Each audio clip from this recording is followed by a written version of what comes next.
Hi everybody, this is Farouk, the founder of the website toknowmyself.com, the website that gets 500,000 visits each month and that has got 10 million visits so far. The website has helped thousands of people get over their emotional problems and live a happier life. In this video, I'll talk about one of the very important topics that everyone asks about, which is getting over someone. Usually, it used to take me years to recover from a breakup, just like everyone else. But then I discovered certain information that has helped me get over one of the worst breakups ever in 3 days. At the beginning, I thought that I was an exception and that this was only applicable to my situation. But when I started coaching and when I started selling my book, How to Get Over Someone, I discovered that everyone is recovering whenever he applies this information. So I've decided to share with you some of this information that will help you get over the worst breakup ever in just a few days, even if you were truly in love with the person. Okay. So the first concept that prevents people from recovering from breakups is the one concept, or the soulmate concept. The media, the movies that you have seen, the songs that you have listened to have programmed you into believing that there is only one soulmate, or there is only one person whom you should be with, and if you didn't manage to live with that person, your life is going to be bad or horrible. In fact, according to psychology, we fall in love with people who match a certain criteria that is present inside our minds, which is called the subconscious criteria. If you have, let's say, 60 conditions inside your subconscious criteria, and someone matched 50, you are going to fall in love with him. So the first thing you must understand about the psychology of love is that we don't fall in love with the person who matched all of the conditions inside our mind, but only the person who matched most of the conditions. Do you know what does this mean? It means that if you fell in love with a person because he has met 50 of these conditions, then you still can fall in love with the person who matches 52. And you can still love the person who will match 55, and you will still be able to love the person who will match 58. This means that there is nothing called the one or the soulmate, but actually there are lots of potential partners out there, and you will just happen to meet one of your potential partners, and because you didn't meet anyone else except him, you just believe that he is the one and he is the soulmate. But the fact is, as soon as you will meet someone who matches more conditions inside your subconscious list, you will fall in love with him once again. So the first concept that will help you recover from a breakup is understanding that there is no such a thing called the soulmate, there's no such a thing called the one, and the media has fooled you into having this belief. And because you have this belief, you get depressed right after breakups. Because after all, depression is a state of loss of hope in getting something that you really wanted to get. If you have the belief that there is only one person whom you should live with in this life, and if you fail to make this person live with you, or if you fail to get in a relationship with that person, then surely you will be depressed forever until you start to realize that there are lots of potential partners out there.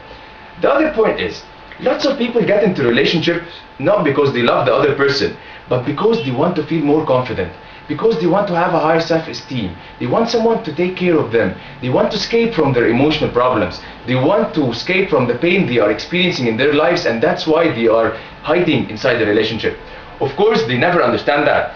And when you talk to them, they just tell you that they love the person deeply and that they can't get over him and that he is the soulmate. But when you start asking them questions, you discover that there are other reasons that are preventing them from recovery.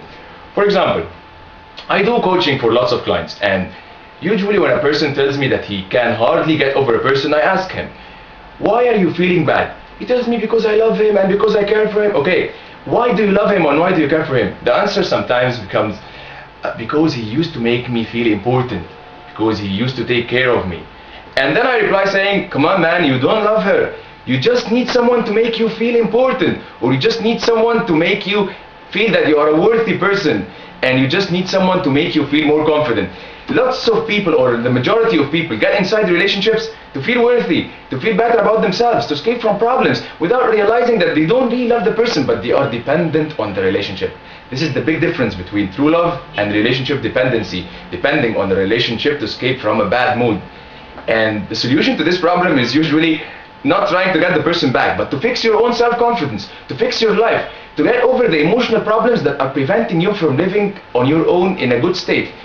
In short, a healthy relationship is the one that makes you feel better, and without it, you should be feeling fine or good. But an unhealthy relationship is the relationship that you get into just to escape from the pain that you are already experiencing. And even if you manage to get in a relationship with that person, your life has got something wrong that needs to be fixed. There is something wrong about your life that is making you unable to tolerate living on your own or being single. So This is the second reason people don't recover, is that they depend on relationships to solve a certain emotional problem or to escape from a certain emotional problem instead of solving it. Most of the people who send me mails because they want to get over a person, in most of the cases I reply telling them that you have a self-confidence issue, you have to build self-confidence. You have an intimacy problem, you have to fix your relationship with your friends, because if you don't have a good relationship with your friends, you will lack intimacy, and since we humans cannot live without intimate relationships, you will go seek the intimate relationship somewhere else. There's no problem in having an intimate relationship with your partner, but the problem is when the lack of intimacy drives you to get into a relationship, you will always fall in love with the wrong person, and even when you fall in love with the wrong person, you won't be able to get over him, because there are some unmet emotional needs that you are having, and you need to get over them first before you get into a relationship, so that you make sure that your relationship is healthy. That's the second point that prevents people from getting over someone else. There is another thing that prevents people from recovering, which is love addiction. Just like there is drug addiction, there is something called love addiction, which is classified as one of the most dangerous types of addiction because it can barely be noticed. The problem with love addiction is that the person fails to live on his own and never feels good or happy except when he is in a relationship. Do you know what does this mean? This means that something is wrong with that person's life that's making him unable to tolerate living single. And in such a case, this person needs to fix his life and not to seek a partner. After he fixes his life and after he learns how to feel good on his own, he can then go and choose a partner, and he will make sure that he will make the right decision, and he will be able to get over him if that person left him. Okay, one of the other things that prevents people from recovering like forever is the media. Yes, I have to blame some of the songs you listen to, some of the music you listen to, because our minds get programmed by repetition.